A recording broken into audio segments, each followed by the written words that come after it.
Doctrina de Seguridad Nacional fue el nombre que tuvo la estrategia represiva por los Estados Unidos en el marco de la Guerra Fría, que era una política fantasma del conflicto este-oeste inició al finalizar la Segunda Guerra Mundial, entre el bloque oriental socialista y el bloque occidental capitalista.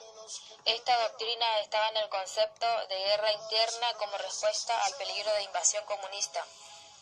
Concebía al enemigo como una amenaza que no reconocía fronteras, sino ideologías, y todos los conflictos eran leídos en la misma clave, el peligro de la infiltración marxista. Este llevó a diseñar políticas entre América Latina y era considerada el patio trasero de Estados Unidos como zona de influencia y control del imperio. Roberto Manara, secretario de Defensa de Estados Unidos, afirmaba: "Nuestro objetivo latinoamericano es ayudar, donde sea necesario, al continuo desarrollo de las fuerzas militares y paramilitares, capaces de propiciar una unión con la policía y otras fuerzas, la necesaria de seguridad interna".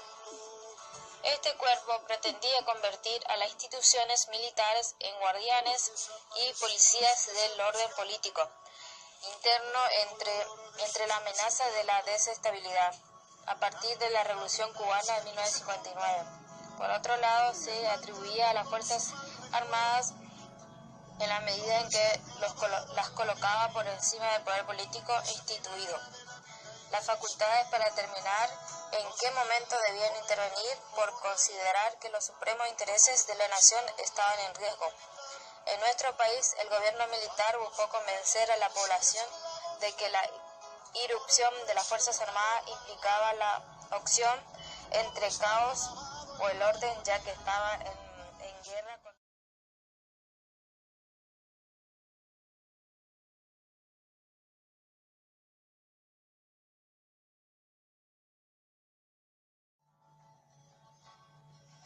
Plan Cóndor. ¿En qué consistió? Fue un operativo coordinado entre la CIA, Agencia Central de Inteligencia, avalado por Estados Unidos, en base de Panamá, y las dictaduras militares que ejercían el poder en algunos países de América Latina: Chile, Argentina, Brasil, Uruguay, Paraguay y Bolivia, para combatir a la guerrilla de ideología izquierdista, marxista, calificada como subversiva. Su acción represiva convirtió a los gobernantes en ejecutores del terrorismo de Estado, que arrojó como consecuencia miles de asesinatos y desaparecidos. Los datos se obtuvieron cuando el juez Agustín Fernández, de nacionalidad paraguaya, descubre el archivo secreto en 1990, mientras investigaba el caso de un ciudadano, profesor Almada, que había sido secuestrado y torturado bajo la dictadura de Stroessner. La documentación revela la existencia del plan, conocido como los archivos del terror, con el fin de eliminar enemigos políticos. Tomando los archivos, el juez emprendió juicio a los responsables de los crímenes de lesa humanidad.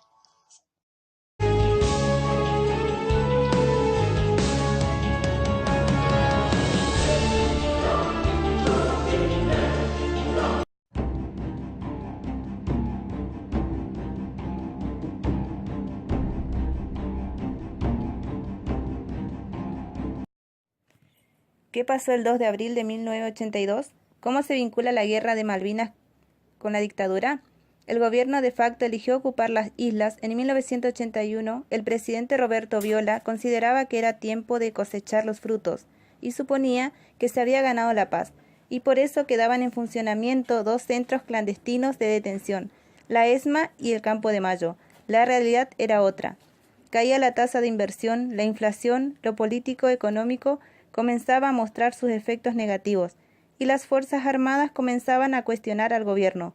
En julio de 1981 se conformó la multipartidaria, integrada por los partidos políticos tradicionales, cuyo objetivo era mantener un diálogo con la Junta en busca de la recuperación del Estado de Derechos. Estaba conformada por la Unión Cívica Radical y el Partido Justicialista, el Movimiento de Integración y Desarrollo y el Partido Intransigente. La denuncia de los organismos de derechos humanos era arrinconada por la dictadura, y cobraron un impulso cuando le otorgaron el Premio Nobel de la Paz a Adolfo Pérez, uno de los organismos de derechos humanos que reclamaban por los desaparecidos. Antes de desembarco en Malvinas, la CGT convocó en una concentración en Plaza de Mayo para repudiar a la dictadura, que fue duramente reprimida. Se va a acabar la dictadura militar.